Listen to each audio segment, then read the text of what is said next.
Протести кои се мирни и во кои граѓаните сакаат да остварат своји прави и да наметнат одредени идеи има во секоја демократска држава и тие се поддржани и имаат свое влијание. Меѓутоа, протести во кои се употребува насилство е нешто што не може никој да го поддржи во ниту една држава, во ниту една средина, ниту пак во нашата држава, изјави премиерот Никола Груевски, одговарајќи на новинарско прашање во врска со одржаните протести поради изречените обвиненија во случајот Монструм.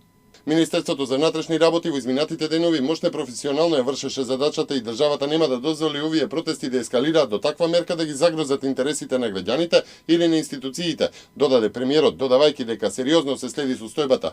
Потенцира и предупреди дека постојат одредени организации, поединци и различни видови групи кои се обидуваат во изминатите денови да долеат масло на огнот заради некоја своја лична агенда, која, како што рече, сигурно не е државна. Тројцата киднапирани, меѓу кои и македонецот Емилио Гафурио, се слободни во Либија, јавува Дневни Авас. Информацијата ја потврдува и босанскиот амбасадор во Либија за агенцијата Срна. Според Дневни Авас, акцијата за спасување била преку италијанското министерство за надворешни работи, а киднапираните инженери сега се наоѓаат на безбедна локација. Други детали за сега нема. Италијанската АНСА јави дека инженерите на италијанската компанија, македонецот Емилио Гафурио, италијанецот Марко Валисе и босанецот Петар Матич, најверојатно биле киднапирани во Либија. Исчезнаа во саботата наутро, а веста е пренесена преку либискиот меѓународен канал. Во организација на Народната банка на Република Македонија, заедно со централните банки на Холандија и на Португалија во следните 2 дена во Охрид се одржува 7-та конференција за платните системи и системите за порамнување харти од вредност. Собирот во Охрид има меѓународен презнак со учество на представници од деловните банки, клириншките институции и Министерството за финансии на Република Македонија, представници од централните банки на Бугарија, Полска, Словачка, Србија, Турција, Унгарија, Хрватска, Црна Гора и на Чешка, како и представници на Евроклиер и Комерцбанк. Се обработуваат актуелни теми, најновите трендови во платните системи со системите за порамнување со харти од вредност, теми кои се актуелни и во Европската унија, како предизвиците пред кои се наоѓа унијата. Македонија ги следи тие трендови и се обидуваме да држиме чекор со најновите измени во платните системи и системите за порамнување во хартиите од вредност, бидејќи и ние идеме кон тој пат, истакна гувернерот на НБРМ Димитар Богов. Во обраќањето пред присутните рече дека во Охрид ќе биде представена црвена книга за системите за плаќање, клиринг и порамнување во Република Македонија, важна за Македонија бидејќи ги подобрува разбирањето на начините на плаќањето и порамнувањето во платните системи, како на национално, така и на меѓународно ниво. Забрзана постапка при доделување документи за граѓаните од државните институции без заборавени предмети со електронско мониторирање на движењето на документите овозможува надградениот систем за електронско управување со документи во државните институции. Министерството за информатичко општество и администрација, како носител на проектот, набави 23 нови скенери со брзина на скенирање од 60 листа во минута за потребите на 14 институции. Целта, како што појасни министерот Иво Ивановски, е водење електронска архива во институциите, како и електронска размена на документите. Ке се обезбеди побрз проток на документите и информациите на изделовниот систем и ке се унапреди поединечното и севкупното функционирање на институциите преку стандардизација на работните процеси, нагласи Ивановски.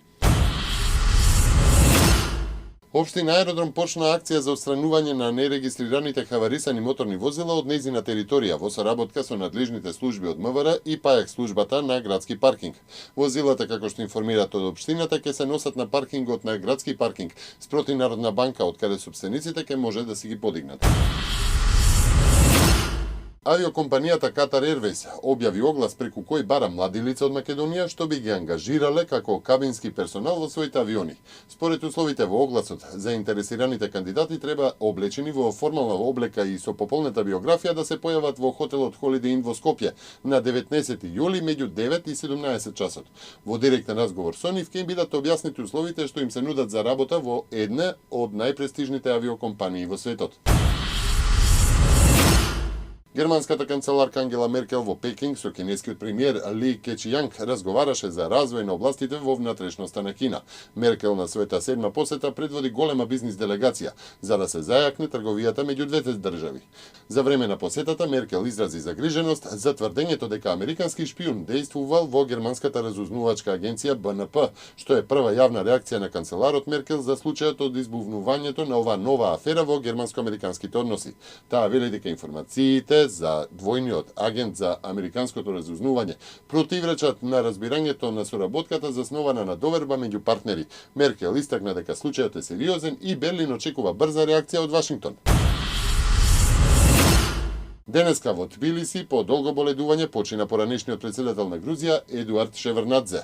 Тој беше роден на 25 јануари 1928 година, а беше председател на Грузија од 1995 до 2003 година.